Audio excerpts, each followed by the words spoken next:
தமிழில் நம்ம அடிக்கடி யூஸ் பண்ணுவோம்ல கத்துக்குட்டி அப்படிங்கிற இந்த வேர்டை எப்படி சார் நம்ம இங்கிலீஷில் சொல்கிறது? அது பேசிக் லேர்னர்ஸ் இருக்காங்கள்ல, பேசிக் லெவலில் லேர்னிங் ப்ராசஸில் இருக்கிறவங்களுக்கு கூட யூஸ் பண்ணக்கூடிய வேர்டு தான் கத்துக்குட்டி இல்லையா? ஸோ இது எப்படி நம்ம இங்கிலீஷில் சிங்கிள் வேர்டில் சொல்லணும் அப்படின்னா இன்கோயட் அப்படின்னு சொல்லுவாங்க. என்ன சொல்லுவாங்க? இன்கோயட் அப்படின்னு சொல்லுவாங்க. அதே மாதிரி ஒரு விஷயத்தை செய்யாமல் சோம்பேறியாக சுற்றிக்கிட்டு இருக்காங்கள்ல, சோம்பேறியாக அங்கிட்டு இங்கிட்டு சுற்றிக்கிட்டு தெரிஞ்சுக்கிட்டு இருக்காங்கள்ல, இவங்களை எப்படி சொல்லுவாங்க? சிங்கிள் வேர்டில் சொல்லணும் அப்படின்னா லாலி கேஜிங் அப்படின்னு சொல்லுவாங்க. என்ன சொல்லுவாங்க?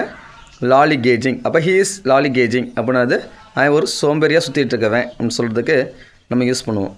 அடுத்து ஒரு விஷயத்தை செய்ய விருப்பமே இல்லாமல் ஏனோ தானோன்னு செய்யணுமேனு செய்வாங்கள்ல இல்லைங்களா, அவங்கள எப்படி சொல்லுவாங்க? மனசு இல்லாமல் செய்கிறவங்க, இல்லை ஏனோ தானோன்னு செய்கிறவங்க, ஓகேவா, சொல்லிட்டமேனு செய்கிறவங்க, இந்த மாதிரிலாம் இருக்காங்களே, இவங்க எல்லாத்தையுமே எப்படி நம்ம இங்கிலீஷில் சொல்லணும் அப்படின்னு சொல்லி பார்த்தீங்கன்னா பெக்ரூட் ஜிஞ்சிலி அப்படின்னு சொல்லுவாங்க. என்ன சொல்லுவாங்க?